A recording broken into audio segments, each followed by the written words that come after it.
मूर्ख साधु और ठग। एक बार की बात है, किसी गांव में एक साधु बाबा रहा करते थे। पूरे गांव में वह अकेले साधु थे जिन्हें पूरे गांव से कुछ न कुछ दान में मिलता रहता था। दान के लालच में उन्होंने गांव में किसी दूसरे साधु को नहीं रहने दिया और अगर कोई आ जाता तो उन्हें किसी भी प्रकार से गांव से भगा देते थे। इस प्रकार उनके पास बहुत सारा धन इकट्ठा हो गया था। वहीं एक ठग की नज़र कई दिनों से साधु बाबा के धन पर थी। वह किसी भी प्रकार से उस धन को हड़पना चाहता था। उसने योजना बनाई और एक विद्यार्थी का रूप बनाकर साधु के पास पहुंच गया। उसने साधु से अपना शिष्य बनाने का आग्रह किया।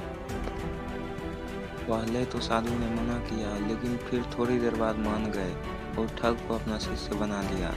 ठग साधु के साथ ही मंदिर में रहने लगा और साधु की सेवा के साथ साथ मंदिर की देखभाल भी करने लगा।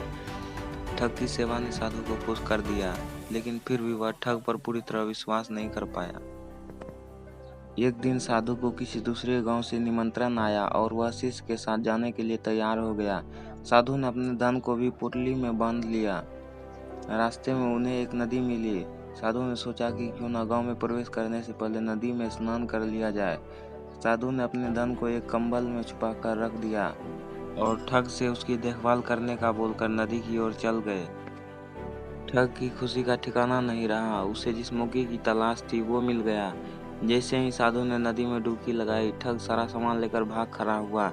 जैसे ही साधु वापस आया, उसे ना तो शिष्य मिला और ना ही अपना सामान। साधु ने यह सब देखकर अपना सिर पकड़ लिया। कहानी से सीख।